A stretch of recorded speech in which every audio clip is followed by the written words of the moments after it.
Hi everyone, this is Roger Nix with the Upstate Home Team here at Keller Williams Realty. And as promised, I'm going to give you part 2 of the Rodents, Snakes, and Bats, oh my, video. And you can check it out right now.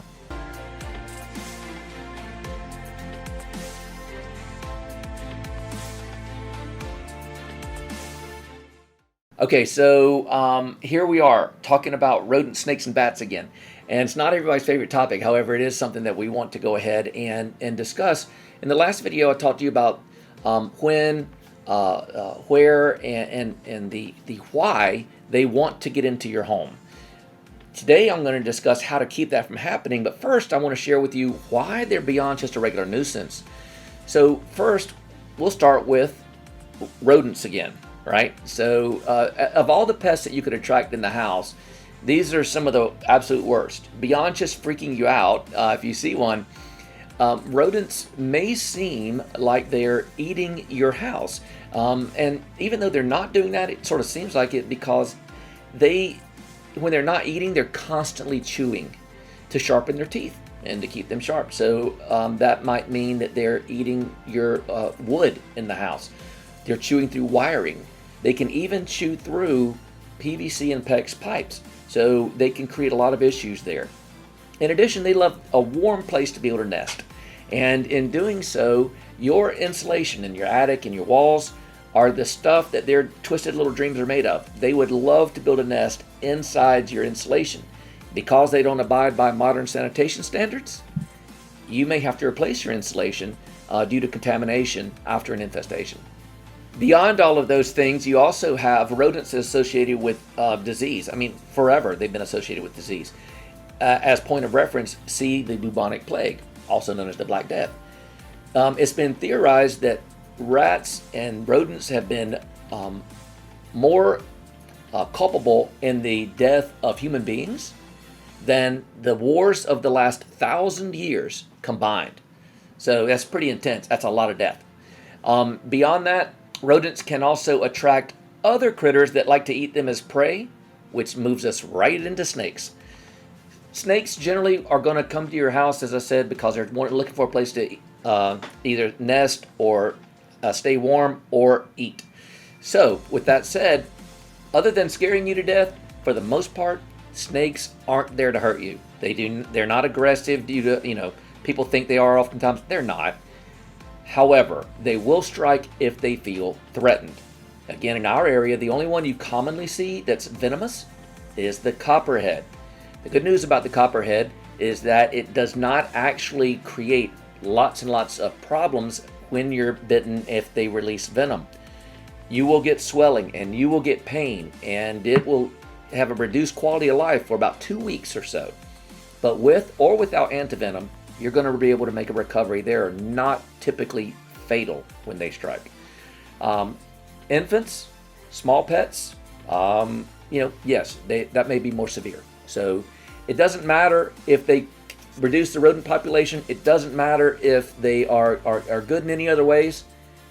If a snake wants to take up residence at my house, that's a no for me, dog. Just can't have it. And speaking of no's, let's talk about bats. So bats are things you want to avoid in your house for 3 reasons. 1, they may bite when threatened. If they do, they can emit diseases, and even though they're not normally rabid, they could be, and the only way to find out is to test. And the only reason you're going to test is if you've been bitten. So we want to avoid that, obviously. Second reason bats don't want to have them.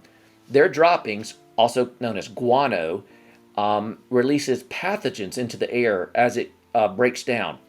So those pathogens can cause lots of diseases. One of the worst is a lung disease called histoplasmosis. I had to practice that a few times. They also carry other parasites on their body, and those parasites can release into your house, much like bed bugs, and they will bite you and leave sores and can carry the diseases on their own. So clearly we don't want them in the house. How do we keep them out?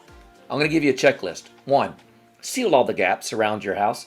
If you have gaps, make sure you use caulk or steel wool or both to seal it up. Make sure that your vents have heavier gauge wire mesh supporting it because rodents can chew right through those. and snakes can easily find their way in. So if you use a heavier gauge, it's going to keep them from being able to do that. If you don't already have it and you have a chimney, put a cap on it. Make sure you have a chimney cap there. If you have a crawl space and or a basement, keep it well ventilated and dry. In addition, if you have any garbage outside your house, get rid of it regularly. Store your food in airtight containers, and don't feed your pets outside. That also will attract these kind of rodents and things. So if you want to make sure you don't have them, eliminate their food, and then they won't come. What if they do? All right, the best thing I'm going to tell you is call a professional. Don't try to get rid of them yourselves. One, snakes, a lot of people don't know what kind of snake that they're messing with. You can see that if you look at Facebook, someone may say, hey, there's a picture of a snake. What kind of snake is this? They don't know. If you don't know what kind of snake it is, don't approach it. Don't mess with it. Leave it alone. Call a professional. They can come get rid of it.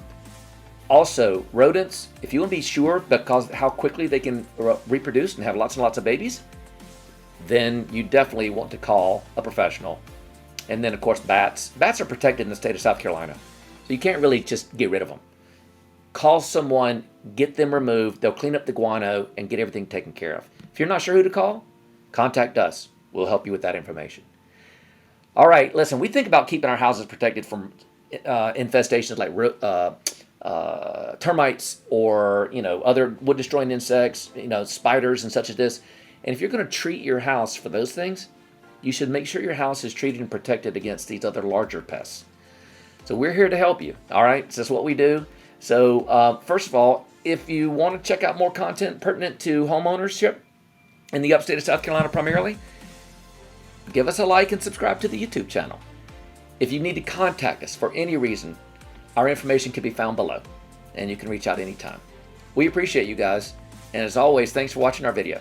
Have a great day.